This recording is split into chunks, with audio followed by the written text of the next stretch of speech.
بسم الله الرحمن الرحيم.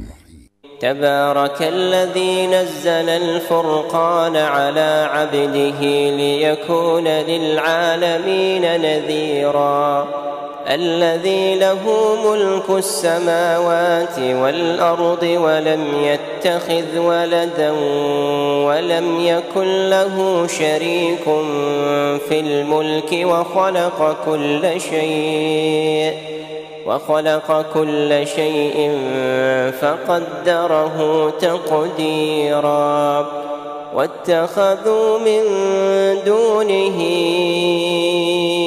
آلهة لا يخلقون شيئا وهم يخلقون ولا يملكون لأنفسهم ضرا ولا نفعا ولا يملكون موتا ولا حياة ولا نشورا.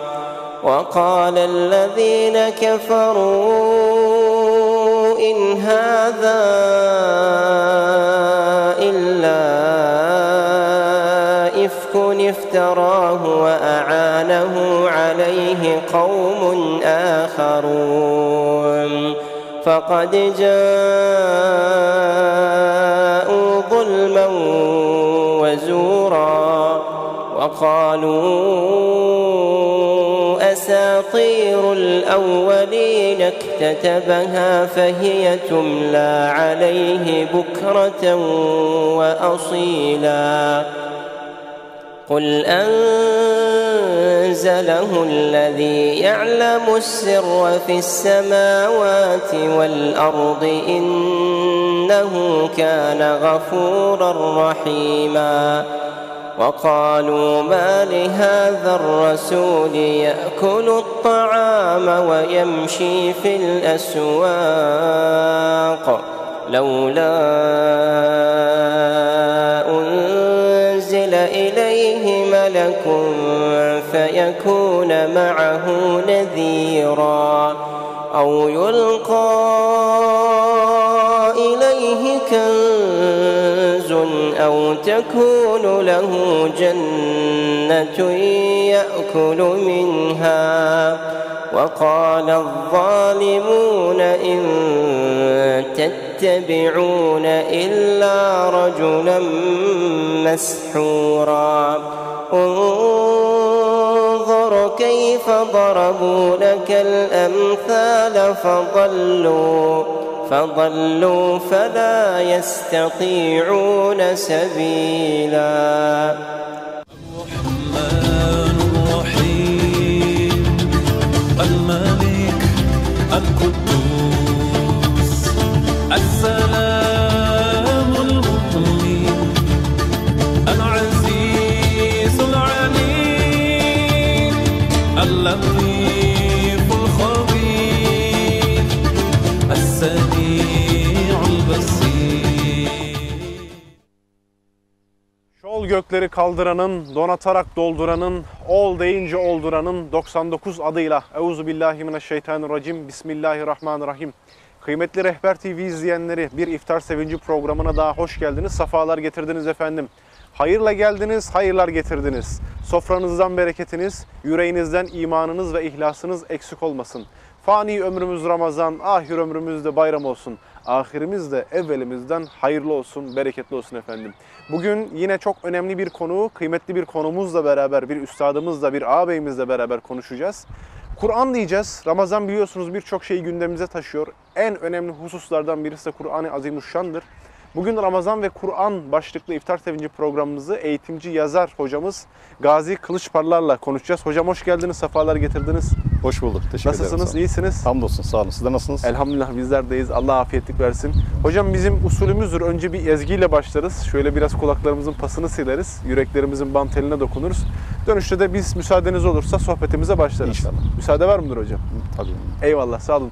Yine Grup Kervan bizlerle sevgili izleyenler. Onların güzel namelerini, güzel seslerinden dinleyeceğiz. Buyursunlar efendim.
kardeşim güneşe bak, umuda kucak.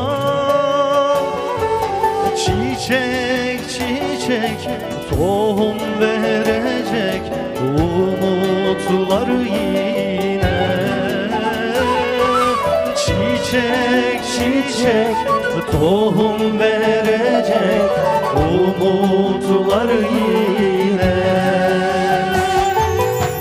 Duaya aç ellerini, güneş doğacak. Filistin'den Çeçenya'ya zaferler yine. Filistin'den Çeçenya'ya zaferler yine.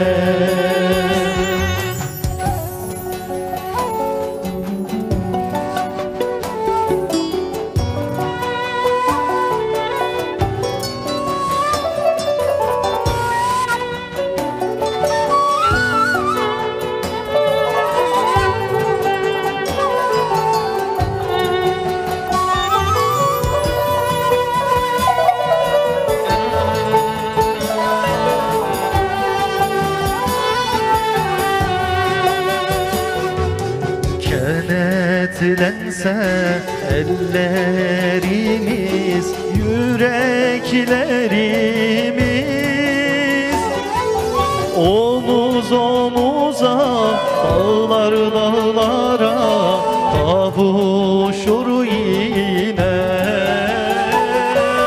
Omuz omuza dağlar dağlara kavuşur yine.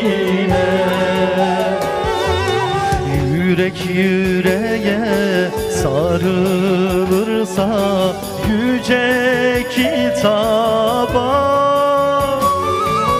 zafer ordusu ebabiller gelecek yine. Zafer ordusu ebabiller gelecek yine.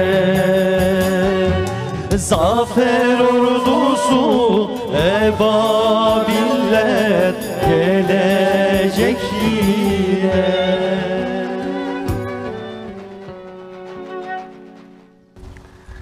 Güzel ezgi için Grup Kervan'a çok teşekkür ediyoruz. Allah kendilerinden razı olsun. Hocam tekrardan hoş geldiniz, sefalar getirdiniz. Hoş bulduk Salim, sağ olun.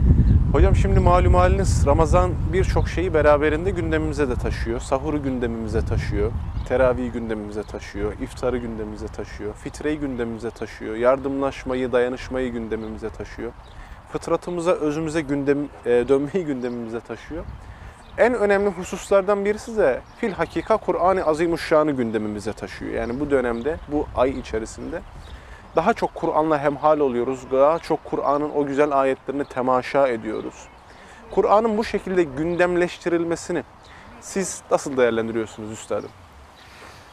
Öncelikle teşekkür ediyorum, sağ olun. Estağfurullah. Hakikaten dediğiniz gibi kulağımızın pasını da sildi arkadaşlarımız, sağ olsun. Eyvallah, Allah razı olsun. Ramazan saymakla bitiremeyeceğimiz birçok şey gündemimize taşıyor.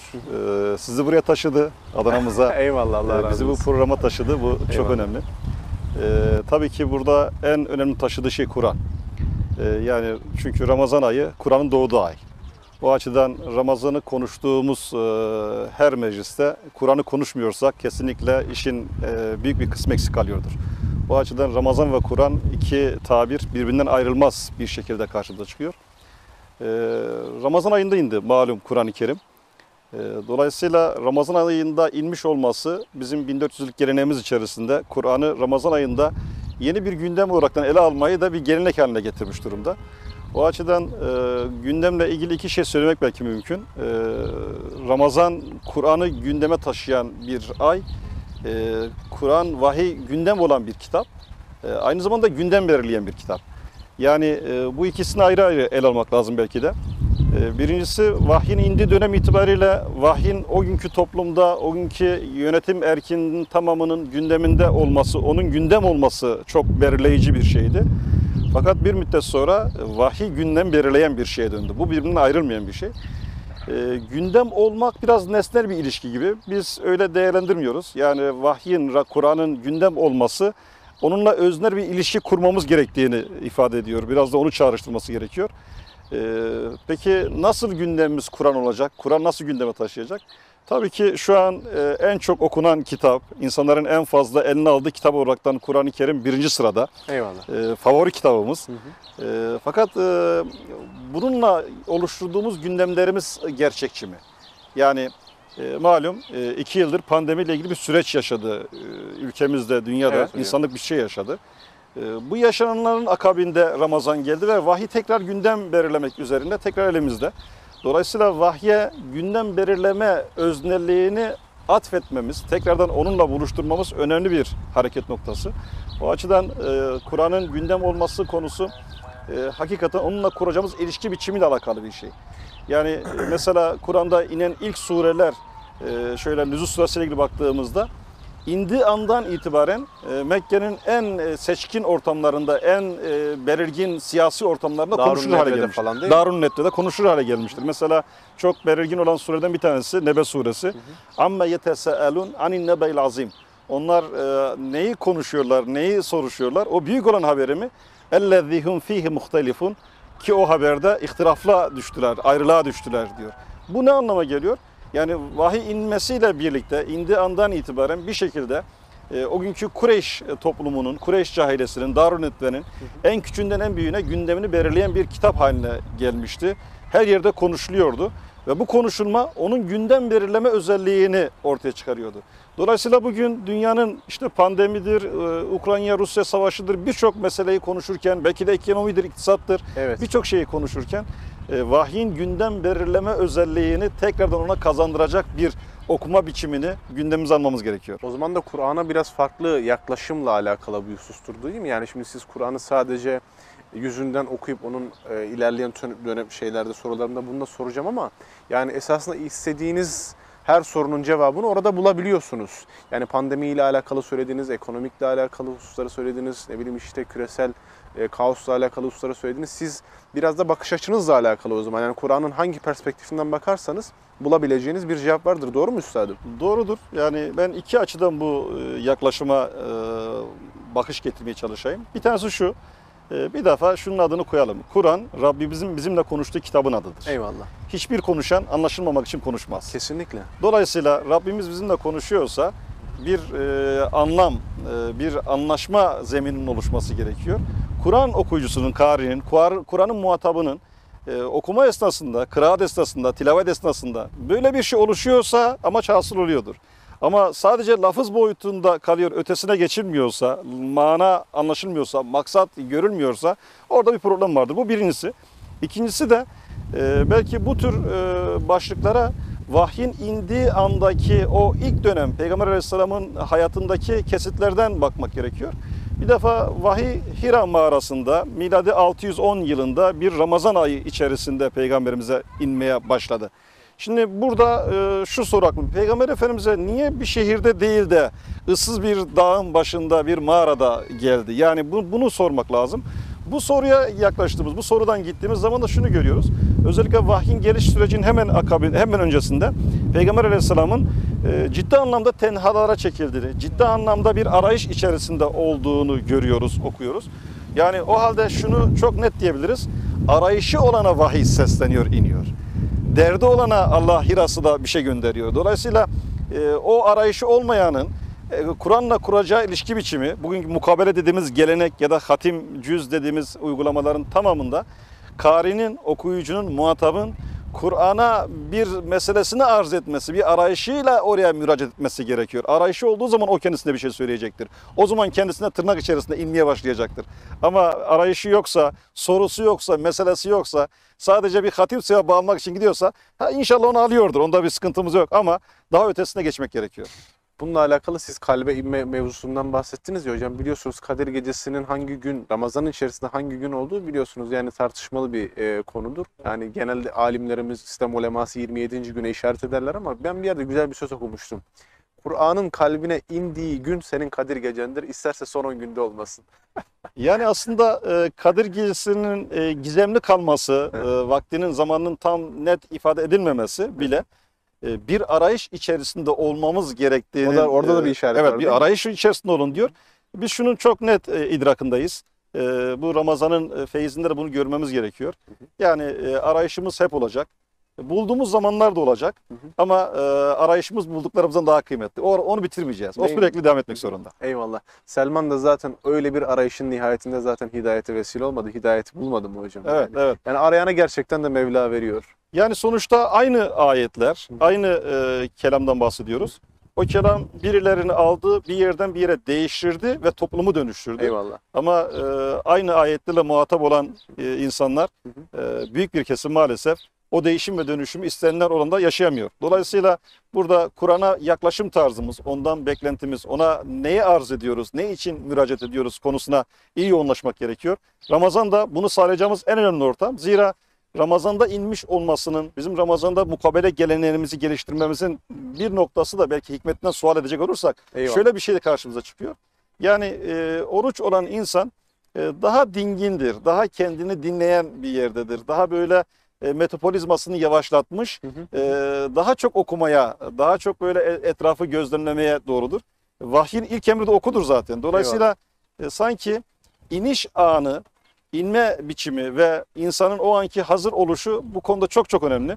Şu an oruçken Ramazan'da Kur'an'la kurduğumuz ilişki biçimi belki de onunla en iyi verimi elde edebileceğimiz zamana işaret ediyor. O açıdan bunu arttırmak ve bunun içerisinde daha çok yoğunlaşarak çıkarımlarda bulunmak gerekiyor. O tedebbürü ve tefekkürü o zamanlarda daha iyi bir şekilde ihya edebiliriz dediniz. Evet, evet. Eyvallah. Allah razı olsun. Çok teşekkür ediyorum.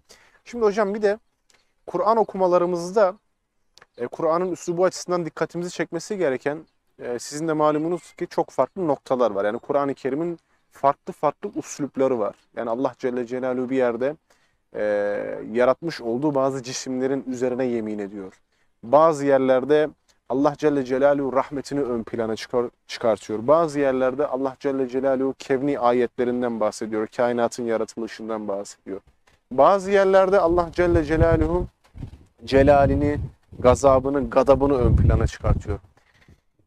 İki iç içe soru sorayım. Sizi en çok etkileyen uslup hangisidir? Bir de biz genel olarak tabii hani bizi izleyen farklı kesimlerden de izleyicilerimiz var. Yani böyle vasatı dikkate alırsanız hocam. En çok hangi uslup üzerine yoğunlaşmamız elzemdir bizim açımızda?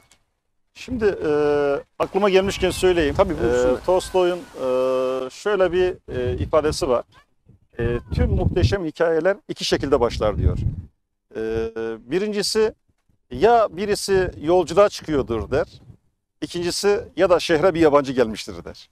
Aslında yol ve yolcu anlamında çok böyle enteresan bir şey kurar Tolstoy hikayeyle ilgili. Kur'an da insanlığın hikayesidir. Dolayısıyla ya birisi yola çıkmıştır ya da bir yabancı bir şehre gelmiştir.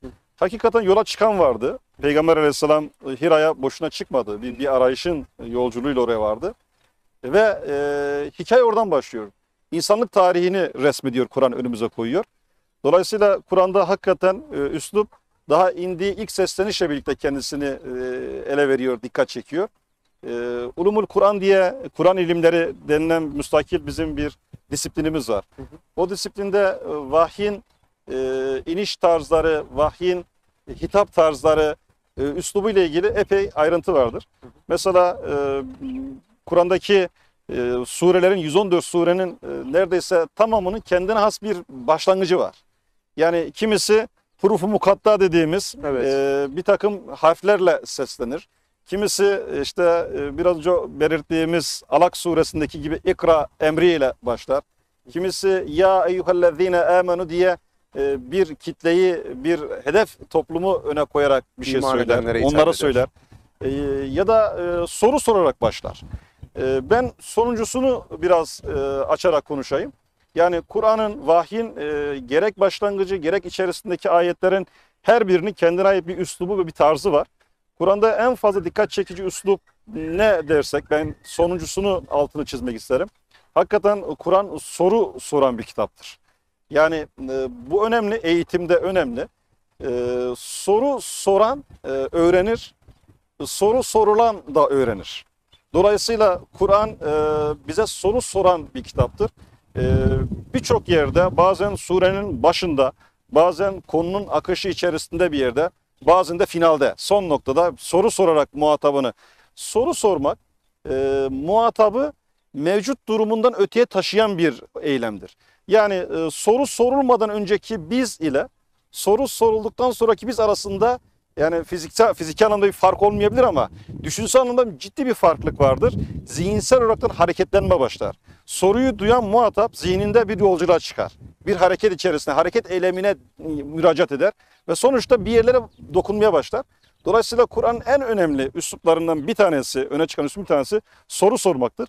Onun için şöyle derler bizim yazarlarımız, çizerlerimiz, sorular mı asildir, cevaplar mı asildir diye sorarlar. Yine bir soru sorarlar. Derler ki yani cevaplar değil sorular daha asil derler. Çünkü doğru cevaplar asil sorularla ortaya çıkar. Soruyu doğru sorduğunuz zaman doğru bir cevap alırsınız. O açıdan vahiy bize soru soran, muhatabına soru soran ve bir şekilde o sorunun arayışı içerisinde yolculuğuna devam etmesini isteyen bir tarzı önümüze koyar. Bu vahyin en dikkat çekici, en çarpıcı özelliklerinden bir tanesidir. Yani burada soru kelimesinin birazca Kur'an'daki vahyin diliyle sual kelimesiyle eşleştirerek söyleyeyim. Yani sual ve mesuliyet aynı kökten gelir.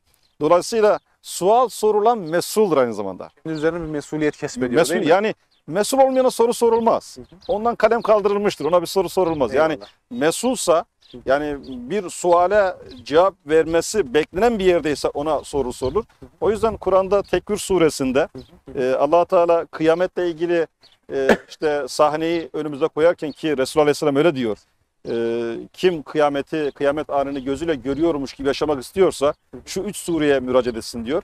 Biri Tekvir suresi, Evet. birisi İnfitar suresi, biri de İnşikak suresi. Eyvallah. Hakikaten bu 3 surenin başlangıç kısmı birbirine çok benzer. Hocam İnfitar suresi, İnfitar suresi, İnşikak suresi ve Tekvir suresi. Yani, Yani son cüzde yer alan 3 tane sure. kıyameti gözlerimizle görmek istiyorsak Evet. Allah Resulü Aleyhisselatü Vesselam buyuruyor. Bu 3 surenin üzerine yoğunlaşalım. Yoğunlaşalım diyor. Eyvallah. Buyurun Şimdi üstadım. aslında bu da bir antiparantez olsun. Bugün işte hatimle Kur'an'la gündem oluşturan bir vasatımız var şu an. Bu vasatta lütfen bu tür peygamberimizden alacağımız tiyolarla, kopyalarla yani buralara yoğunlaşalım. Eyvallah. Çünkü Resulullah Aleyhisselam altını çizmiş. Demiş ki buradan çıkacak. Eyvallah. Yani buradan sorulacak Buradan demiş. sorulacak Evet, buradan demiş. sorulacak. Dolayısıyla buraya yoğunlaşmak gerekiyor. Şimdi Tekvir suresinde Allah Teala işte İza şemsu kuvirat ve izen nucumun kederat ve izel cibalu suyirat ve izel işaru uttilat. O an yani o mahşeri olayı anlatır bize. Güneş dürüldüğü zaman, yıldızlar döküldüğü zaman, dağlar yürütüldüğü zaman, 10 aylık gebe develer serbest bırakıldığı zaman, başıboş bırakıldığı zaman, vahşi hayvanlar bir araya toplandığı zaman, gebe develer bırakılmış, bir de denizler kızıştırıldığı zaman, nefisler birleştirildiği zaman orada araya bir başka bir şey giriyor. Bakın buraya kadar okunan ayetlerin tamamı aslında yani kevni ayetleri anlatıyor Allah Teala. Güneşi, yıldızı, dağları, denizi, göğü anlatıyor. Yani kıyamet koptuğunda bunlar böyle olacak diyor. Müsaadenizle o soruyu hocam. Tabii buyur. Neden orada sebepsiz kız çocuğunun neden öldürüldüğünü Allah Celle Celaluhu diyor. Yerine geldik. Orası tam dediğiniz yer. Evet. Yani bakın oraya kadar akış bu. Hı hı. Bir anda arada farklı bir şey giriyor. Ve izel mev'udatu su'ilat bi eyyi zembin qutilat. O diri diri toprağa gömülen kız çocuğuna sorulduğu zaman suçun neydi senin diye. Şimdi burada ya deniz değil, gök değil, dağ değil, güneş değil, yıldız değil. Bir anda o günkü bu ayetlerin indiği toplumdaki bir gerçekliğe dokunuyor. Vahiy gündemden hariç hareket etmez. Yani evet bir hayat var akıp gidiyor. Kopuk değildir. Kopuk değil. O akan hayatın üzerine vahiy iniyor. Kur'an'ın 23 yılda peyderpey inmesinin bir hikmetli tarafı da biraz bu. Eyvallah. Akan bir hayatın üzerine iniyor. Durağan bir yere inmiyor. Dolayısıyla inişi esnasında o akan yerlerden öyle bir fotoğrafı önümüze koyuyor ki 1400 yıllık süreçte okuyoruz. Kıyamete kadar okunacak inşallah. Eyvallah. Şimdi bakıyoruz o soruda yani bakın yine bir soru var burada. Burada aslında rasyonel düşündüğümüzde sorunun o gömülen kız çocuğuna değil de o zavallı değil de caniye sorulması lazım. Yani maktule değil katile sorulması lazım. Yani niye gömdün? Suçu neydi bunun demesi lazım. Fakat tam tersi aslında bu tefsirlerde geçiyor şöyle. Yani orada katile sormaya gerek kalmıyor. O resim öyle bir ortaya konuluyor ki, o mahkeme öyle bir ortaya konuluyor ki orada artık onun durumunun çok iç açıcı olmadığı, çok kötü bir sonuçla karşılaşacağı ortaya konuluyor. Bu soru aslında kız çocuğuna sorulan bu soru o günkü Kureyş toplumunun, o günkü Hicaz'da yaşayan insanların tamamına sorulan bir sorudur. Vicdanlarına bir sorudur. Bunu biliyorlar, bunu yaşıyorlar. Yani belki de kendisinden bir önceki kız kardeşi gömülmüş, kendisi ikinci olunca kurtulmuş. Belki bir önceki çocuğunu gömmüşler, ikincisini kurtarmak için çabalıyor. Karnında çocuğu var, onu düşünüyor belki de bir anne. Mekke toplumunun o günkü nüfusunun 10.000 kişi olduğunu biliyoruz kayıtlarda. Yani 10.000 az gelebilir bugün ama Arap Yarımadası'nın o günkü 250.000 nüfusunu düşündüğümüzde 10.000 metropol bir şehir yani. Kesinlikle. Büyük bir şehir. 10.000 nüfusun yarısının bayanlar olduğunu düşünelim, kadınlar olduğunu düşünelim. İnanmayanlar da var bunun içerisinde tabii ki. Bu soru, yani Tekvir Suresinin ortaya koymuş olduğu bu soru aslında o gün inanan inanmayan tüm insanların vicdanında bir sesi yankılatmıştı. Bir sesi harekete geçirmişti. Yani hakikaten ya, yani niçin bu çocuklar, kız çocukları diri diri toprağa gömülüyor? Niye itiraz etmiyorsunuz? Niye bu konuyu bir tanesi gündemleştirmiyor diye soruyordu. Vahiy bunu ortaya koydu ve bu sualla birlikte aslında mesul olanların tamamını harekete geçirdi. O yüzden aslında Kur'an'ın inişi esnasında gördüğümüz şey biraz da o. Yani o günkü muhataplarının mütegallibe kesimi, önde gelenler melek grubu maalesef vahye olumsuz yanıt verirken vahyin gerçekçi dokunuşlarından, gerçekçi soruları ortaya koymasına rahatsız oluyorlardı. Biz medeni dokumalarımızda şunu biliriz. Medeniyetler ciddi soru sormayı kaybettiği zaman yıkılırlar. Ya da asıl soruyu sormayıp tarih sorularla uğraştığı zaman yıkılırlar. Yani Kur'an bu soruyu sorarak o günkü Mekke toplumunun niçin yıkılmaya yüz tuttuğuna işaret etmekteydi. Değil, caddelerde Evet, dolaşmamız evet. lazım. Hocam biz sizi soluklandırayım. Bir ezgi dinleyelim, sonra Tabii. kaldığımız yerden devam edelim. Ben farklı bir üslupla alakalı çok güzel anlatıyorsunuz. Allah sizden razı olsun. Farklı bir üslupla alakalı bir sorum da alacak hocam size. Şimdi Grup Kervan'dan güzel bir ezgi dinleyebiliriz.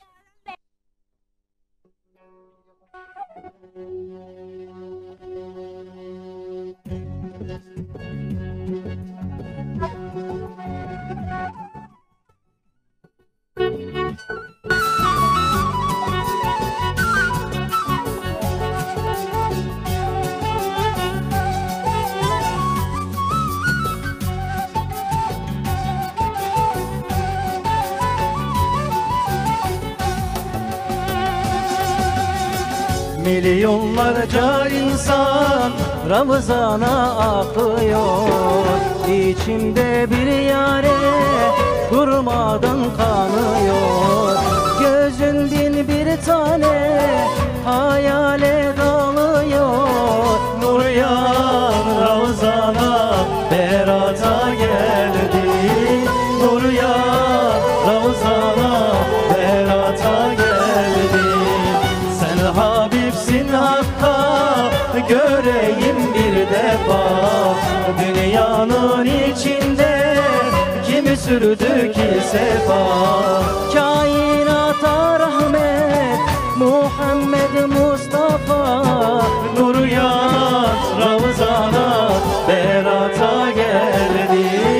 Nur yağan Ramazana berata geldi.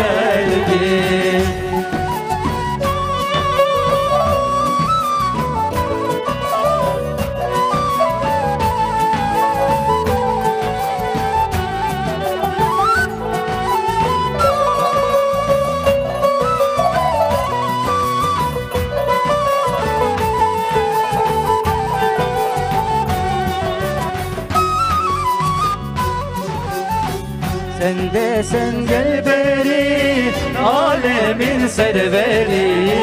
Kül oldu bedenim, aşkına düşeni. Kendi canımdan çok sevdim ben seni. Nur yağan Ramazana berata geldim. Nur yağan Ramazana berata geldim.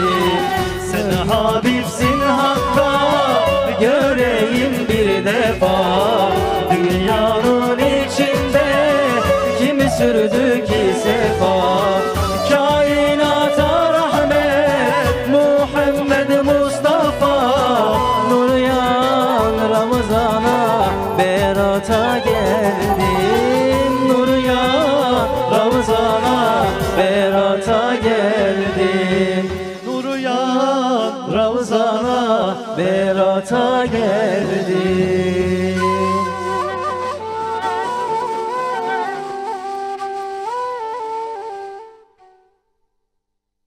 Ezgileri için çok teşekkür ediyoruz. Sağ olsunlar, ağızlarına sağlık. Tekrar geleceğiz onlara. Hocam, üslup üzerine konuşuyorduk. Siz Allah Celle Celaluhu'nun Kur'an-ı Kerim'de soru sorma üslubu ile alakalı hususlara çok güzel cevaplar verdiniz. Benim dikkatimi çeken önemli noktalardan birisi de Allah Celle Celaluhu Kur'an-ı Kerim'de yarattığı bir şeyin üzerine yemin ediyor. Kimi zaman yeminin üzerine, zamanın üzerine yemin ediyor, kimi zaman başka bir nesnenin üzerine yemin ediyor. Bu uslubu nasıl yorumlarsınız hocam? Şimdi aslında yine indiği dönemle alakalı bir şey de görmek lazım. Yani indiği dönemdeki toplumun geleneğinde bir şekilde yemin denilen bir vaka var. Yani insanlar bir şeyin inandırıcılığını arttırmak için, ikna ediciliğini arttırmak için yemine başvururlar, yemin ederler. Bu belki bugün de var, yani insanın aslında tabiatında olan bir şey biraz da bu. Kur'an da insanla konuşan bir kitap.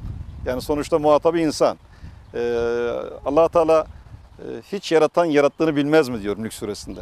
Yani bizi yaratan, var eden, varlık alemine koyan, bizi misyonlandıran ve buna bu misyona uygun yetileri de bizlere bahşeden ve sonuçta bunların da harekete geçmesi için vahyini gönderen Allah Teala.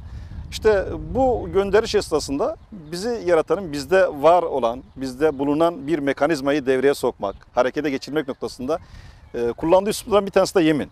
Yani sonuçta yemin eden hatip karşıdaki muhatabının o olaya inandırıcılığını arttırır, o olaya odaklanmasını arttırır, o meselenin mühim, ehim olduğu konusundaki bütün şüpheleri giderir, netleştirir, altını çizer. Bu anlamıyla yeminin böyle genel bir yönü var. Fakat İddia da ortaya konuluyor bazı yerlerde de hocam. evet, burada Kur'an'ın yeminle ilgili ayetlerdeki detaylara baktığımız zamansa her birinde farklı farklı zenginliği ve güzelliği görürüz. Yani mesela Allah Teala bazen bir cümleyle yemin eder, arkasından hemen bir şeyi bize söyler, vahyini iletir. Ama bazen de işte uzunca yemin cümlelerinden sonra sadece bir cümleyle bir gerçeği ortaya koyar. Mesela aklıma gelen direkt Şems suresi. Yani Şems suresinde Allah Teala güneşe, aya, geceye, gündüze, işte yerin, dağların bina olmasına birçok şeye yemin eder. Arkasından asıl vurgu, yani tabiri caizse dinleyici, muhatap, yani ne diyecek acaba? Evet, nereye gelecek ya? Konu nereye gelecek ya? Büyük bir merakla oraya yoğunlaşır. En sonunda kat aflaha men zekkaha. Nefsini arındıran kurtulmuştur. Ve kad khabe men dessaha. Nefsini arındırmayı beceremeyen, o yetisini harekete geçiremeyense kaybetmiştir. Bakın çok net bir şey hemen. O kadar yeminden sonra geldiğimiz yer bir anda kendi gerçekliğimizde, kendimizle ilgili bir yere geliriz ve yani o kadar yemin bize yoğunlaştırır. Evet, ben ne yapıyor olmalıyım şimdi? Bir soru daha sordurur kendisine.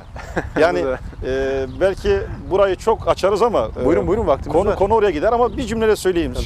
Önemli çünkü.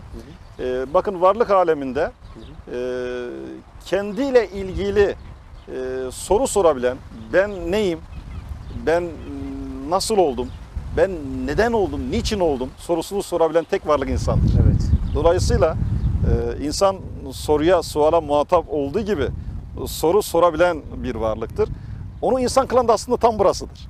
Soru sorabilmesidir. Soru sorabilme yetisini kullandığı ölçüde insandır. Onu kullanamadığımız ölçüde de dışarı gideriz. Dolayısıyla aslında vahiy bizdeki bu yetileri harekete geçirmek için bize seslenir. Bir anda yani Kur'an okurken içimizdeki o özellikler, bizde var olan özellikler depreşmeye başlar. Bir defa şunu netleştirelim. Allah Teala Kur'an'da yani varlık aleminin varoluşunu anlatırken varlık aleminin favorisi olan, gözdesi olan insanın varoluşunu da kulluk diye tanımlar, ibadet diye tanımlar. Yani ve ma halaktul cinne vel insa illa liya'budun gibi, liyebluvekum eyyukum ahsanu amele gibi varlık gayemiz bu ayetlere çok net ortaya konulur. Bir defa şunu peşinen kabul etmek lazım. Allah Teala bizimle ilgili diyorsa ki ben sizi kulluk için ibadet edesiniz diye yarattım diyorsa bu bizim ibadet edebilir yeteneklere sahip olduğumuz anlamına gelir. Tersini düşünmek Allah'ın otoritesine saygısızlıktır. Allah inancımızı zedeler. Yani düşünün Allah bizi hem kulluk için yarattığını söyleyecek hem de Değiliz. içimizden bir grup, bir dönemin insanları, bir coğrafyanın insanları bu konuda arızalı. Böyle bir yetisi yok, böyle bir yeteneği yok. Bu Allah'ın adaletine uymaz. Haşa. Dolayısıyla Allah Teala bizim varoluş gayemizi kulluk diye tanımladıktan sonra biz peşinen şuna inanırız, kabul ederiz.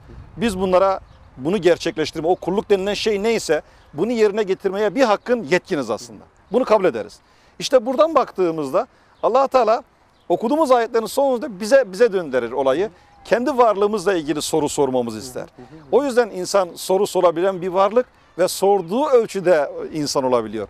Soru sorma özelliğini elden aldığınızda orada insandan bahsedilir bir şey kalmıyor. Orada insan yok oluyor yani. Eyvallah. O açıdan Kur'an'da özellikle üslup dediğimiz o tarzıyla, sorularıyla, ortaya koyduğu başlangıçlarla ve yeminlerle bizi o özelliklerimize yoğunlaşarak bir kalkış gerçekleştirmemizi hedefler. Allah razı olsun.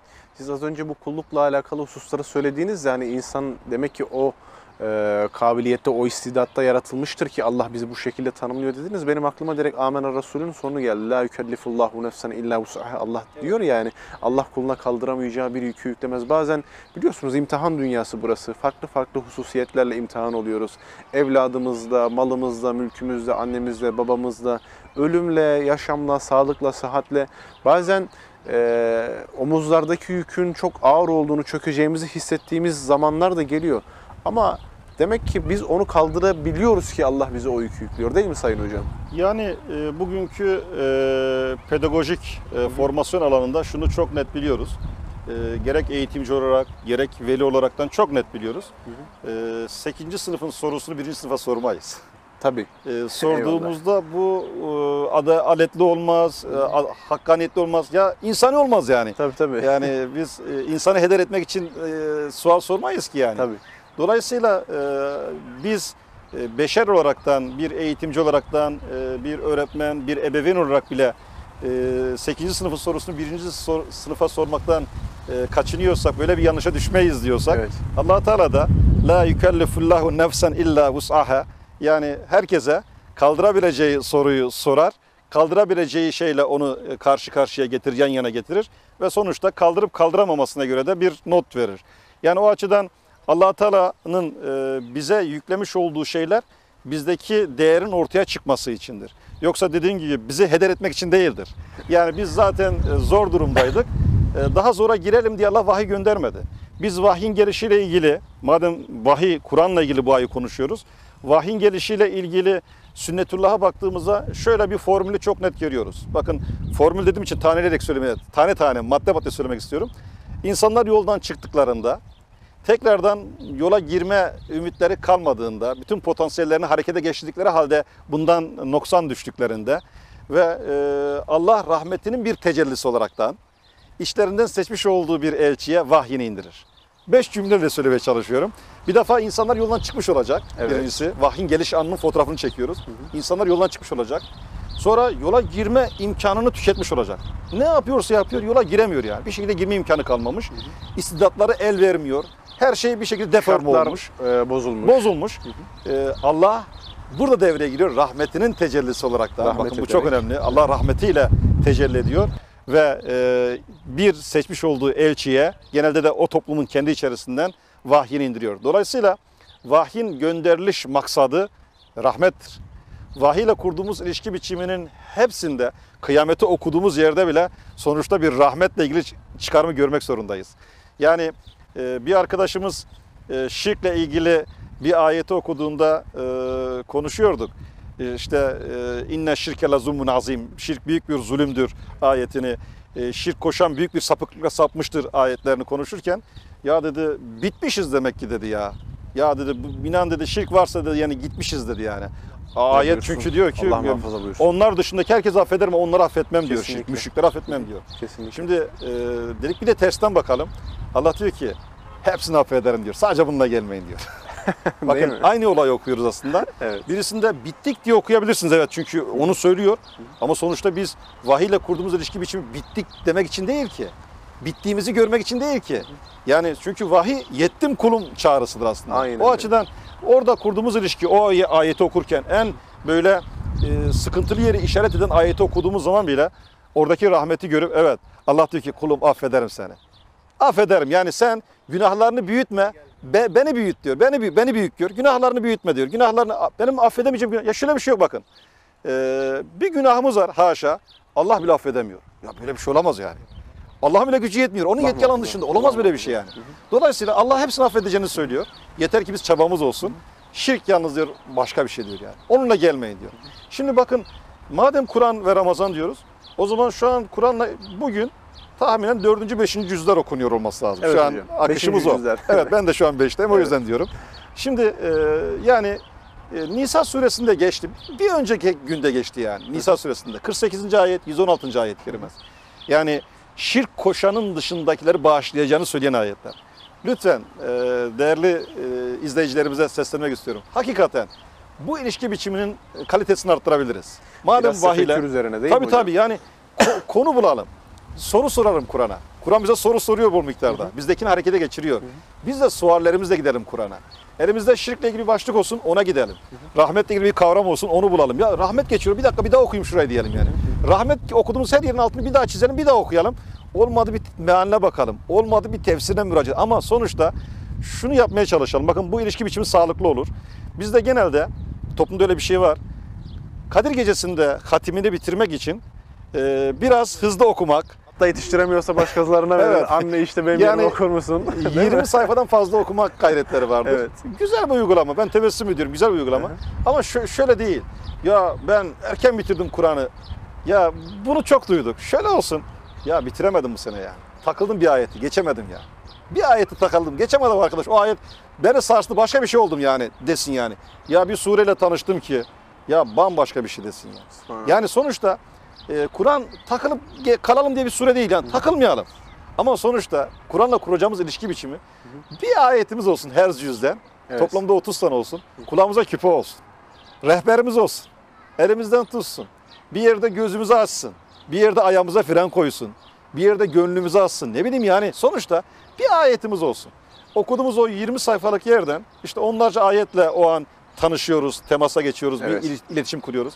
O iletişimde yani hiçbir konuşan anlaşılmamak için konuşmaz düsturundan hareketle bir şekilde bir ayeti hemen işaretlemeye, hemen bir not almaya, yani namazımızı onunla zenginleştirmeye, onunla güzelleştirmeye. Onu ezberleyip böyle namazlarımızda onu okumaya değil mi hocam? Yani namaz sureleri denilen o tırnak içerisinde tabir. Sureler. Evet, namaz sureleri. Daha çok onlarla namazımızı eda ettiğim için namaz sureleri.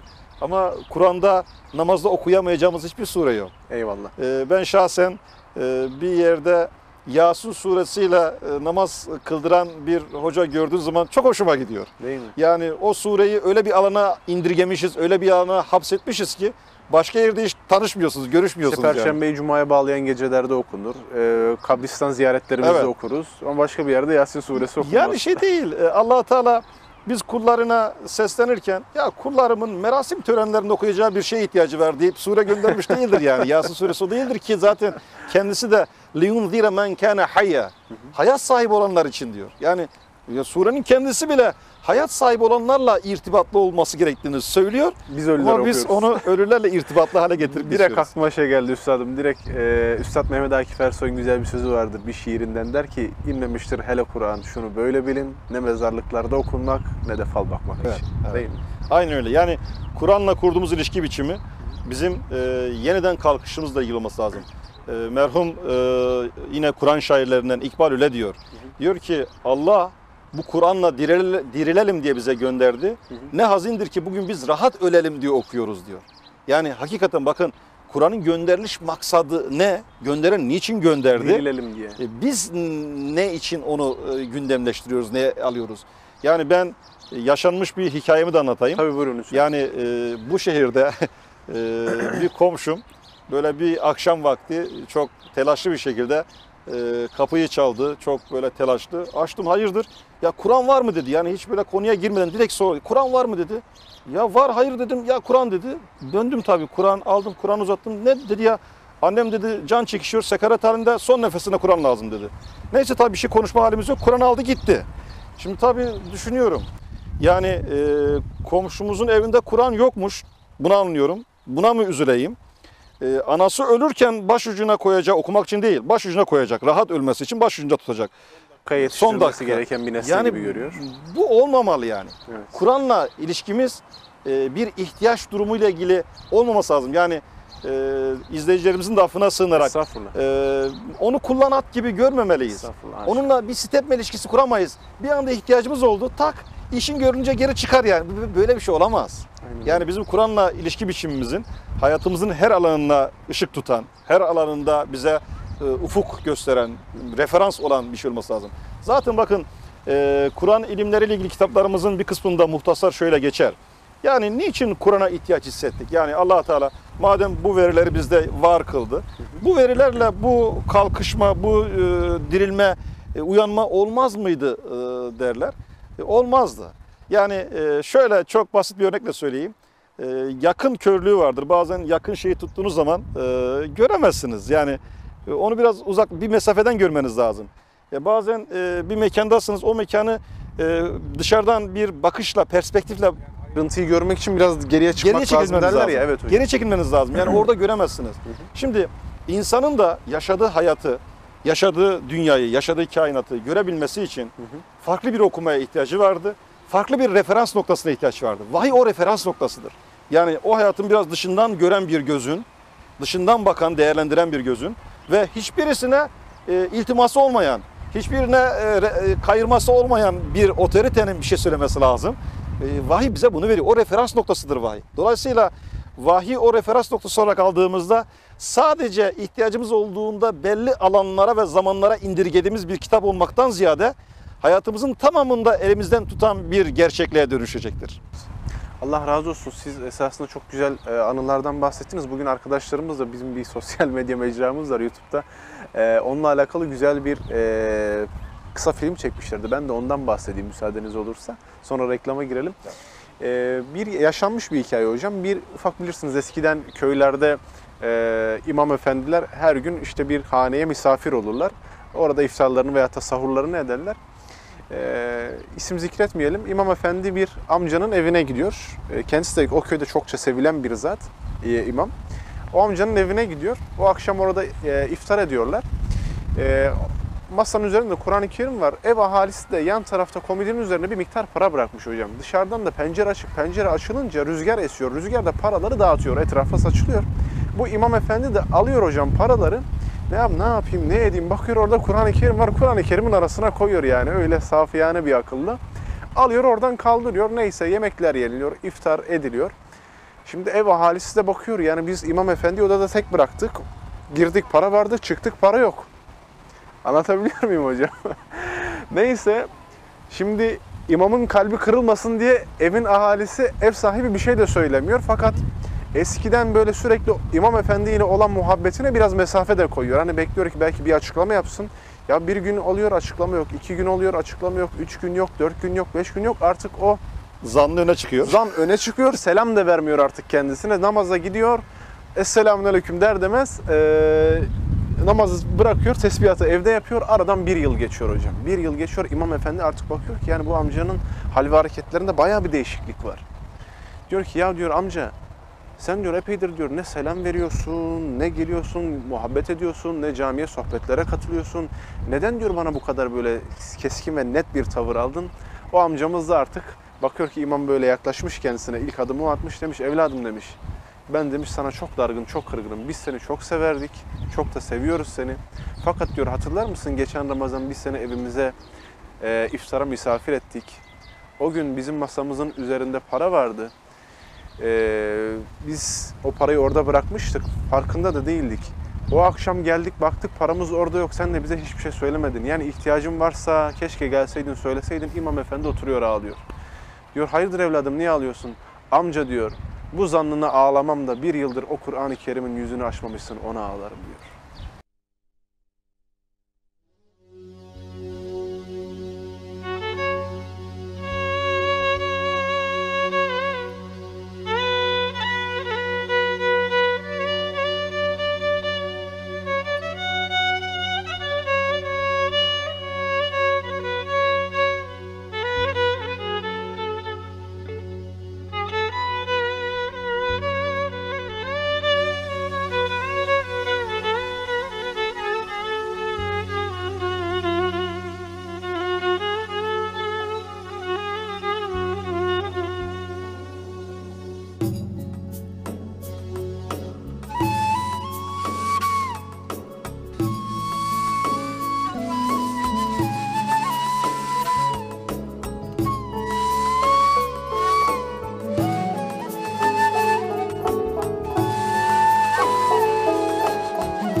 kederdir ruhum, bedenim soldu. Aşkın ile yanar, yanar dururum. Meftun alem, müştaktır cihan, sensiz zindan olur bahçe ciran. Gözlerimden yaşlar dinmiyor inan, aşkın ile yanar, yanar dururum. Meftun alem, müştaktır cihan, sensiz zindan olur bahçe ciran. Gözlerimden yaşlar dinmiyor inan, aşkın ile yanar, yanar dururum.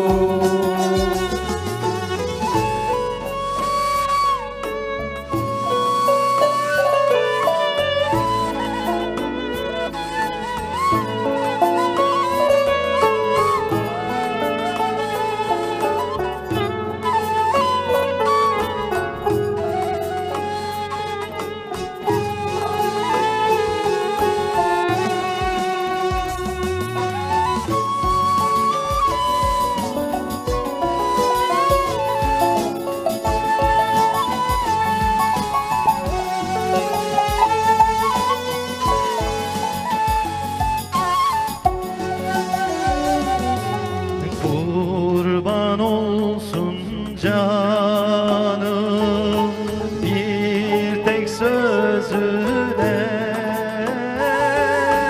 feda olsun ruhum tebessümüne.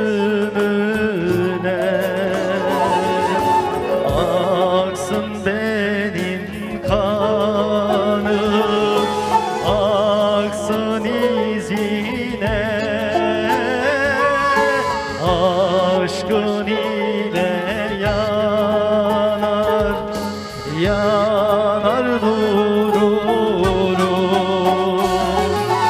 Eyle bir zişan, sana kavuşsam, sarılıp boynuna tenin koklasam, Nisan yağmurları gibi ağlasam, aşkın ile yanar, yanar dururum.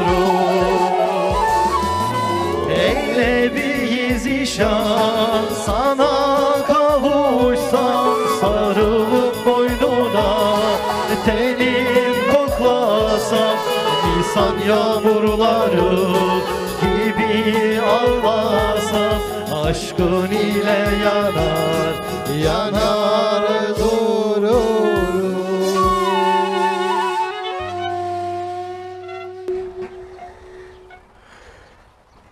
Aşkıyla yananlardan eylesin bizi Allah Celle Celaluhu. Çok teşekkür ediyoruz. Ağzınıza sağlık. Hocam kaldığımız yerden devam edelim. Güzel bir sohbet oldu ilk bölümde. Güzel anılarla da bitirdik. Hem tebessüm ettik hem düşündük. Şimdi devam edelim müsaadeniz olursa. Bir de biliyorsunuz Ramazan-ı Şerif'te müminlerin en çok üzerlerine durdukları hasletlerden birisi de, en çok böyle yerine getirmeyi istediğimiz ibadetlerden birisi de bu ay içerisinde Kur'an-ı Kerim'i bir en az olsun bir defa hatmedelim. Farklı hatim çeşitleri var son zamanlarda. Özellikle ben nuzulüne göre, yani Kur'an-ı Kerim'in ayetlerinin iniş sırasına göre hatimle alakalı bazı örneklikler gördüm. Bu şekilde okuyan kardeşler de var. Siz bununla alakalı ne düşünürsünüz? Evet, aslında normal Kur'an'la ilgili mukabele sürecimizin bir tık üzerinde bir uygulama. Farklı bir uygulama. Evet, biraz böyle işin erbabı, biraz daha böyle sorusu net olan, arayışı biraz daha teknik olan kârinin uyguladığı bir yöntem. Bunu uygulayan arkadaşlar var. Çünkü vahyin inişiyle ilgili biz şunu çok net biliyoruz. Kureyş'in bütün itirazına rağmen vahiy daha önceki dinler tarihindeki bildiği usulle bir anda toptan inmedi. Tedricen indi. Tedricen indi, peyderpey indi, sure sure, ayet ayet, bölüm bölüm indi. 23 yılda indi. Ve bu 23 yıllık inişin tamamı işte 86 kadar sure Mekke'de indi. 28 kadar sure Medine'de indi. Sure sayısı fazla olup hacmi küçük olan yerler Mekke'ye aitti. Sure sayısı az ama hacmi büyük olan yerler Medine'ye aitti. Çünkü Medine artık İslam toplumuydu. Medine'de bir toplumsal duruş söz konusuydu. O yüzden vahiy Mekke'de hayat buldu. Medine'de hayat oldu. Sonra da insanlığa hayat sundu derler. Eyvallah. Eyvallah. Yani bireyden, fertten topluma doğru tüm insanlığa seslenen bir tarzla geldi. Dolayısıyla vahyin o iniş süreci içerisindeki ayetlerin öncelik sırası üzerinde bir hikmet arayışını, bir suali de bizim için bir noktada zorunlu kılar. Biraz oradan bakmamız gerekli kılar. Sonuçta kelimeler bir medeniyetin yaşanmışlığını ortaya koyar. Vahyin ortaya koyduğu kelimeler de dinlerle ilgili, Mekke'nin özeliyle ilgili, insanlık ailesiyle ilgili genel bir şey ortaya koyuyor. Her bir sure, her bir bölüm tabiri caizse bize bir kavram seti sunuyor. O kavram setiyle yeniden cümle kuruyoruz, yeniden metinler oluşturuyoruz. Hayata yeniden bakışımız oluyor, yeniden bir şey ifade ediyoruz. O açıdan o nüzul sırasına göre okuma uygulaması Kur'an mukabelesinde o kelimelerin o kavramsallaşma sürecini görebilmeyi, hangi kelimelerle, hangi kavramlarla hayata dokundu konusunu görmemizi biraz daha netleştirir. Şöyle diyeyim, biraz önce kullukla ilgili söylediğim örnekte olduğu gibi, Eyvallah. İslam Hz. Adem'den bu yana gelen dinin adı ve Hz. Muhammed'den sonra da başka peygamberin gelmeyeceği, kıyamete kadar geçerli olan dinin adı. Eyvallah. İnned dîne indallâhil İslam. Eyvallah. Ve men yebtegi gayral İslam'ı dînen fe la yukbele min. Allah başka bir dini kabul etmeyeceğini söylüyor. Sizden İslam, sadece İslam'ı kabul evet, ediyor. bu din. Şimdi o halde bu dinin tüm insanlığa seslenen yönünü peşinen kabul etmemiz gerekiyor. Tüm insanlığa sesleniyor. Bir coğrafyaya ya da bir zaman diliminin insan topluluğuna değil. Yani dar bir zemine sıkıştıramayız. Evrensel bir dil var burada. Bütün insanlığa seslenen bir dil var. Bunu yerelleştiremeyiz. Tüm insanlığa seslenen dilini yok sayamayız. Yani madem tüm insanlar muhatap, o zaman biz bunu sadece bir coğrafyanın, bir sosyolojinin diniymiş gibi ele alamayız. Onun o zenginliğini görmemiz lazım. Ama maalesef bizim 1400 yıllık İslam serüvenimizin o serencamı içerisinde de biz o evrensel dili yer yer kaybettik. Yani paradoksal bir şekilde o evrensel dili bazen değerlerimize bağlı kalmak adına kaybettik. O evrensel dili bazen inancımızı korumak adına kaybettik. O evrensel dili bazen medeniyetimize sahip çıkmak adına kaybettik.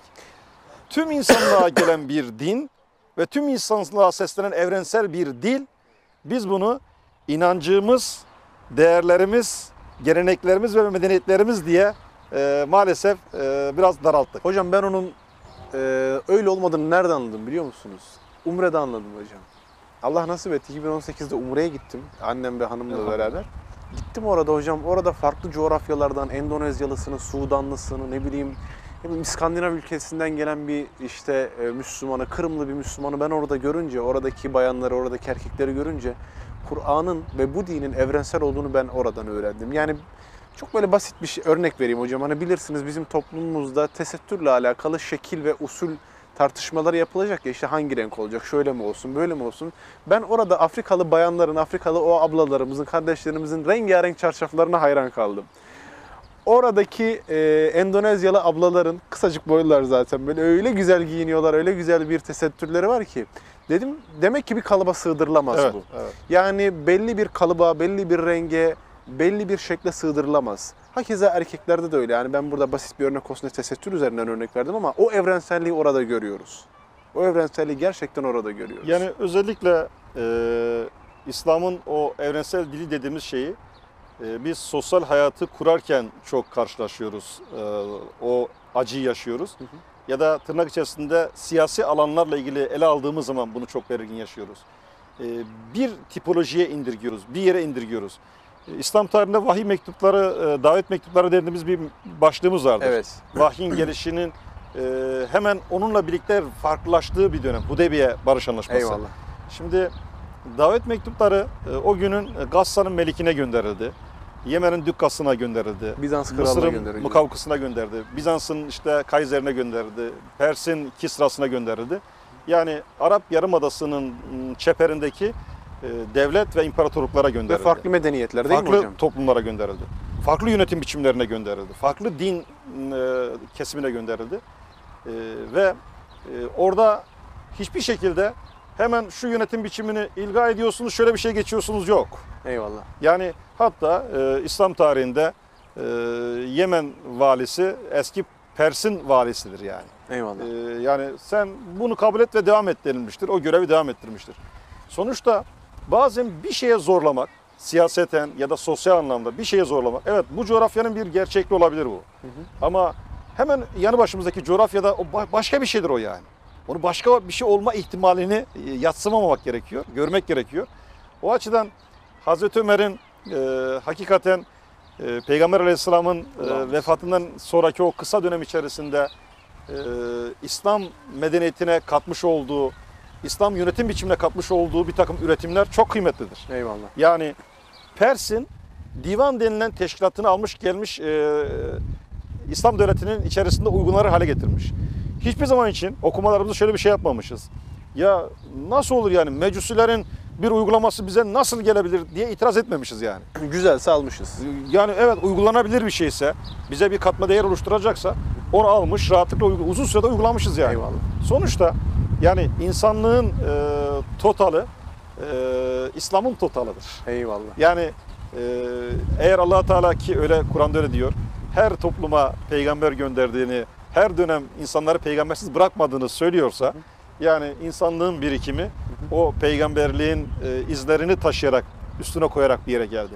Dolayısıyla bir yerde bulduğumuz bir birikimi yani ötekileştirmeden, tırnak içerisinde insan olması noktasından üzerine yoğunlaşıp onu yeniden ele alabilmek çok çok önemli. İşte sorudan biraz uzaklaşıyoruz ama Estağfurullah hocam, güzel bir sohbet oluyor. nüzul sırasıyla ilgili okuma kısmı bize biraz bunu verir. Yani nasıl verir? Mekke döneminde o inen ilk ayetlerdeki emene kökünden imanın ümmete doğru nasıl bir şey kavramsallaştığını. İnşa sürecini görüyoruz. Tabii tabii yani şimdi bakın iman kelimesi, sadece bir kelimeyi söyleyeyim. Şu an biz imanı akaidin bir kavramı olarak ele alırız. Bizim en önemli yani İslam dininde en önemli itikadi kavramlarımızdan, kavram diyorum kelime demiyorum bakın kavramlarımızdan. Çünkü kavramlar bir binanın taşıyıcı kolonlarıdır, yapı taşlarıdır. Dolayısıyla iman kavramının kelimeden kavrama geçişinin bir hikayesi var. Yani önce emenedir, emniyettir, güvendir ama sonra o kavramsallaşınca bambaşka bir şeydir. Yani önce insanın kendini güvende hissetmesiyle alakalı bir şeydir ama sonra bir topluluğun adı anlamında iman edenlerdir. İman edenler. Bir topluluğun adıdır. Hatta emniyet dünyadan öteye ahirete emniyete götüren bir şeydir. O yüzden mümin elinden dilinden insanların emin olduğu kimse. yani iman kavramı çift taraflı çalışıyor kavram olaraktan. Bir, kendisini iman eden kişinin kendisini emniyette kılıyor. İçe doğru. İçe doğru. İkincisi dışa doğru başkalarını ondan emin kılıyor. Emniyetli hale getiriyor. Sen de benden eminsin. Evet, diyor. güvendesin diyor yani. Sonuçta kelimelerin kavramsallaşma sürecini ve inşa edici kavramları Mekke'den Medine'ye doğru o hayat oldu dediğimiz yeri, sonra hayat sundu dediğimiz Hudeybiye sonrasındaki yeri ki siyerle ilgili okumalarda genelde bazı tarihçiler öyle derler. Genelde bizim klasik okumalarımızda Mekki Medeni okumaları vardır. O yüzden Mekki Medeni sureler vardır. Ama tarihçiler der ki Hudeybiye bir mim düşmek lazım, nokta düşmek lazım. Milattır orası. Hudeybiye'den sonra başka bir şey. Niye? Çünkü Hudeybiye'den sonra evrensel bir din olma iddiası daha gerçekçi hale geldi. Önce daha lokasyonda, o an mevcut duruma göreydi yani. Hicaz bölgesiyle tabii alakalı yani bir çünkü sınırlaydı. gerçeklik oydu yani. Onunla uğraşıyorsunuz. Ama bir anda o sorunların tamamı sorun olmaktan bir müddet çıkınca evrensel olma iddiası davet mektuplarıyla kendisini ortaya koydu. Hemen anında tüm muhataplara, tüm insanlara seslenen bir mesaja dönüşmüş oldu. Eyvallah. Dolayısıyla biz bunun dönüşümünü Siyer'de okuduğumuz gibi başlık olaraktan Kur'an okurken de çok net bir şekilde görebiliriz. Yani mikro ölçekten makro bir ölçeğe, yani Evet. o bir medeniyet inşasının, yani dar bir lokasyondan evrenselliğe açılışının süreçlerini orada okuyoruz değil mi Evet, hocam? çok Yani net bir özetle şekilde, yani açıkçası. çok net bir şekilde oradaki gelen ayetlerdeki o dönüşümü, dilin farklılaşma, muhataba seslenme biçimini, kipin değişimini çok rahat hissedebiliriz. Dediğim gibi o yüzden Kur'an okumalarında anlayarak okuma, onunla anlama ilişkisini kurma çok önemli, çok kıymetli. Bunun bir tık ötesi de o nüzul sırasına göre okuma ile ilgili kısım bambaşka bir gerçeklik ortaya koyacak. Bize de geniş bir perspektif açtınız. Allah razı olsun. Demek ki ne yapıyoruz kıymetli izleyenlerimiz? Vakti müsait olanlar, bu iş ile iştigal etmek isteyenler, biraz daha bu sahada derinleşmek isteyen kardeşlerimiz Gazi hocamın da söylediği gibi nuzul sırasına göre de Kur'an-ı Kerim'i okuyabilirler. O da bize farklı bir zengin perspektif kazandırır. Allah razı olsun. Çok teşekkür ederim. Şimdi üstadım, insanlık tarihi boyunca hem felsefe tarihinde hem diğer literatürlerde üzerinde en çok tartışılan konulardan birisi de muhakkak ki zamanın kendisi olmuştur. Allah Kur'an-ı Kerim'de zaman üzerine yemin ediyor biliyorsunuz. Hatta Allah Resulü Aleyhisselatü Vesselam Kütüb-i Sitte'de geçen bir hadis-i şerifte de şöyle buyuruyor. Diyor ki zamana sövmeyiniz, Allah zamanın sahibidir diyor. Bu konuyu nasıl değerlendirirsiniz siz? Yani zaman kavramı üzerine Allah'ın, yani kadrajı tabiri caizse oranın üzerine yoğunlaşmasını nasıl değerlendiriyorsunuz? Sohbetimizin başında yeminle ilgili sorduğunuz Evet. bir sual da vardı. Evet. Aslında Kur'an'daki yeminle ilgili ayet başlangıçlarıyla ilgili bir kısmının da zamanla ilgili olduğunu. Eyvallah. Yani ve duhadan vel asra vel leyle Evet. zamana dair bir takım dokunuşlar olduğunu görüyoruz. Burada düz tefsirlerden edindiğimiz bilgiyle çok net bir şekilde şunu görüyoruz. Allah Teala bir şeye dikkat çekiyor, bir şeye yoğunlaşmamızı istiyor, bir şeyi odak noktası haline getiriyor ve orasıyla ilgili imtihanımızın muhtevasının biraz derinlikli olduğunu bizlere ifade ediyor. Yani orada dikkat edin. Hakikaten şöyle düz bakalım. Yani sonuçta biz insan oğlu mahdut varlıklarız, sınırlı varlıklarız. Yememizin, içmemizin bir sınırı var, işitmemizin, görmemizin bir sınırı var, ömrümüzün bir sınırı var. Yani işte belli sayıda bir nefesle ilgili ömrümüz var ve orası gelince tamamlanıyor. Dolayısıyla bu sınırlılık içerisinde, ki bunun en önemli kısmı zaman dediğim şey, ömrümüz sınırlı. Yani biz öyle bir şey yapıyor olmalıyız ki bu sınırlı olan zaman içerisinde sınırsız olanı yakalayalım. Eyvallah. Yani sınırsıza talibiz. Yani sınır konulmayan kudrete, onun rahmetine kavuşmanın çabası içerisindeyiz. Bunu da sınırlı bir imkan, sınırlı bir ömür, sınırlı bir takım dokümanlar, argümanlar, malzemelerle yapmaya çalışacağız. O halde bu sınırlılığımız içerisinde zaman konusu bize çok önemli bir şeye işaret ediyor. Hakikaten buraya yoğunlaşmamız gerekiyor ve biraz da şunu görelim. Yani Kur'an geçmişten bahseder, andan bahseder, gelecekten bahseder. Dolayısıyla bizim yaşantımızda da geçmiş, şimdi ve geleceği aynı çizgide buluşturan bir yaklaşımı görmek lazım. Herhangi birini yok saymadan, herhangi birinin hukukunu yok etmeden, araya boşluk oluşturmadan bir çizgi halinde geçmiş, bugün ve yarın ilişkisini. Çünkü şu çok net, bugünümüz dünümüzün ürünüdür. Ve emin olun ki yarın da bugünün ürünü olacak. Eyvallah.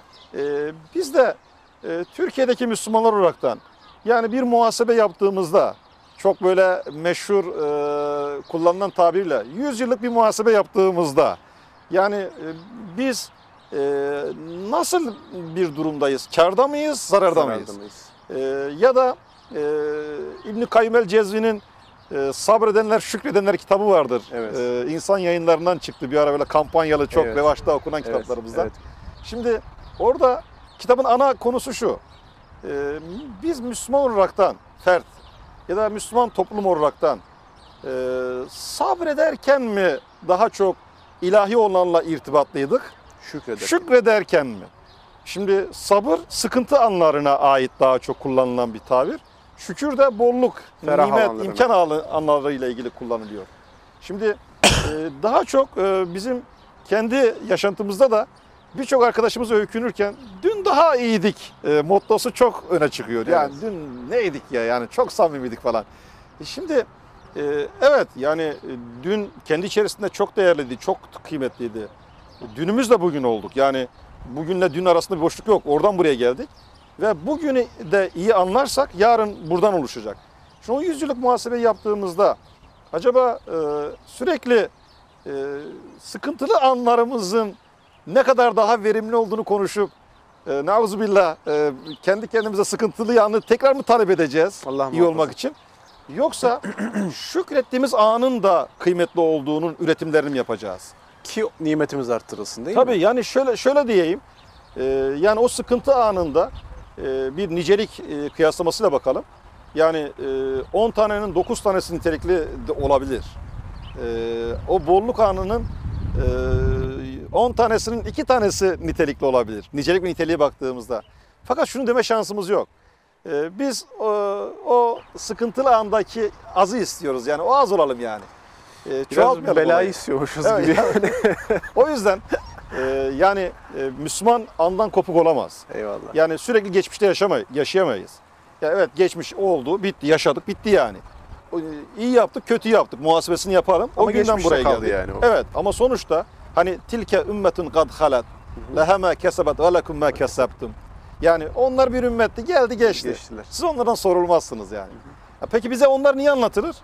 Onlar gibi olun ya da olmayın diye anlatılır. Bir şey vardır olundur, bir şey vardır olmayındır. Ben bazen tefsirle ilgili öyle iddialı cümle kullanıyorum. Diyorum ki müfessirlerden aldığım şeyle diyorum ki Kur'an'daki her sayfa olmak ya da olmamak diye ele alınır. Her sayfada vardır yani. Bir sayfayı okuyalım ki o sayfada yani olun diye bir şey yok, olmayın diye bir şey yok. Olamaz, mümkün değil yani. Kesinlikle vardır. Hatta bazen o zoomlanır. وَلَا تَكُنْ كَسَاحِبُ الْحُدْ Sakın ha balık sahibi gibi olmayın. Kim o? Yunus Aleyhisselam. Yunus peygamber. Ya peygamberler üsvetun hasene örnekti. Nasıl onun gibi olmayalım? Niye olmayalım? Ha onunla ilgili bir şey anlatılıyor orada. Bir yön anlatılıyor. Hemen orası zoomla. Bak bu var ya böyle olmayın diyor. Bırakıp yani görev alanınızı, sorumluluk alanınızı, misyonunuzu terk etmeyin. Bir şekilde hemen yok etmeyin diyor. Evet. Yok saymayın diyor. Bunun gibi olmayın. Ya da işte ipini güzel güzel eğren sonra da bozan kadın gibi olmayın diyor. Nahl suresinde. Çok enteresan bir şey. وَلَا tekun ayetler onlar. Yani olmayın ayetleri. Niye nasıl olmayalım? Yani konu nereye bağlanmış? Konu şu. Yani o günkü kişilerin ip eğirmeyi bildikleri bir ortamda bu örnek veriliyor. Bugün belki biraz bilinmediği için uzak kalabilir. Tabii. Kırmanla yapılan ip eğirme işi. Şimdi yani çok zahmetli, meşakkatli bir iştir yani. Yani şu üzerimizde giydiğimiz şeyi yani ipini tek tek oluşturuyorsunuz. Sonra ondan bunu üretiyorsunuz. Yani ham maddeden yarı mamule ve mamule çok kıymetli bir şey yani üretim. Şimdi bunu çeken bilir. O insanlara çekmiş. Allah diyor ki sakın ha ipini böyle sıkı sıkı eğirip sonra bozan kadın gibi olmayın. Ya kim olmak ister? Diyor ki söz veriyorsunuz. Sonra bir imkan ele geçince de sözünüzü yok sayıyorsunuz. O kadın gibi olmak bu diyor. Eyvallah. Ha, yani olmamalıyız.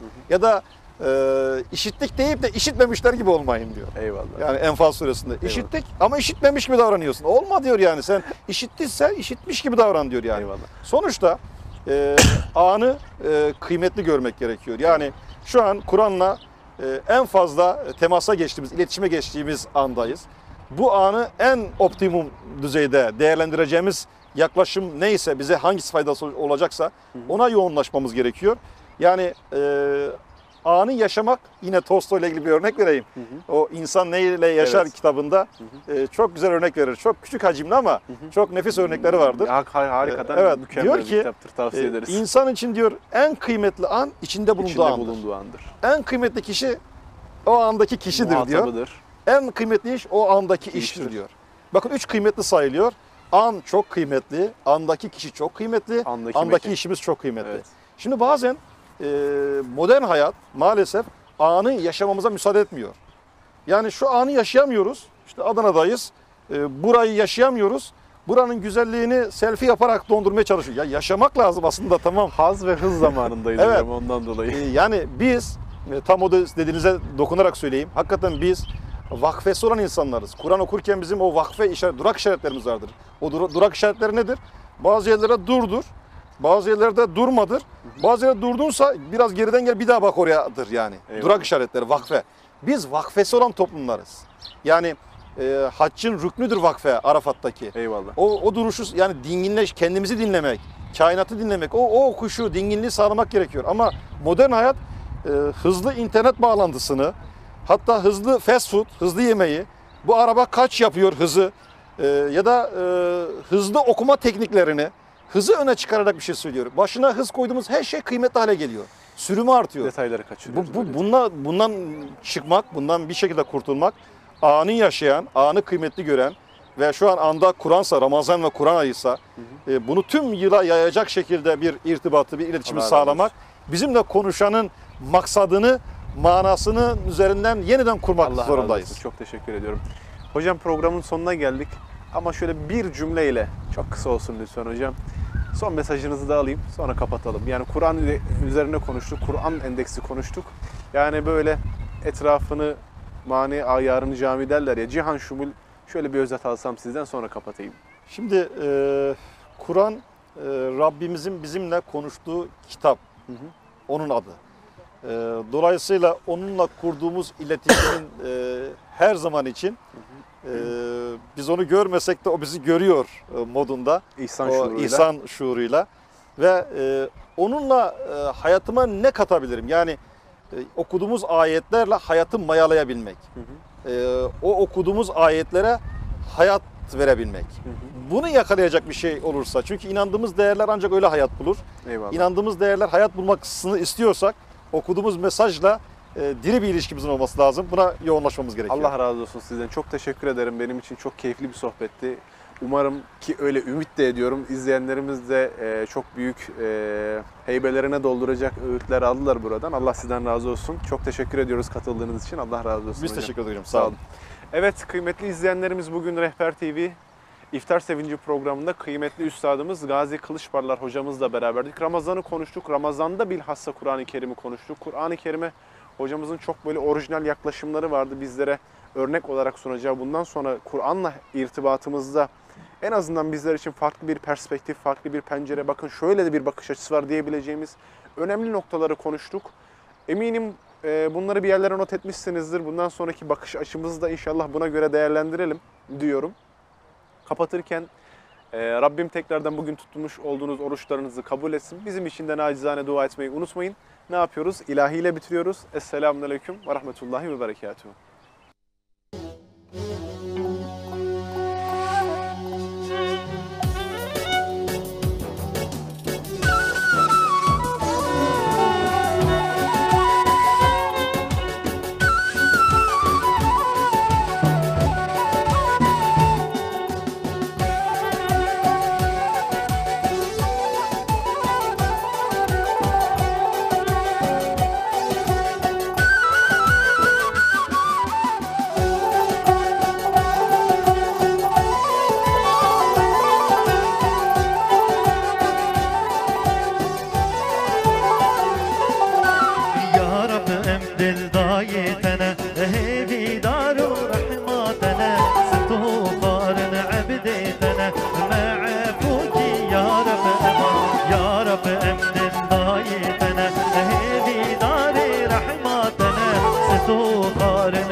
غريب بونا براب حبلي وريد نمايا يكفرد فريد ما عفوك يا رب ظاهر يكشي عردك غريب بونا براب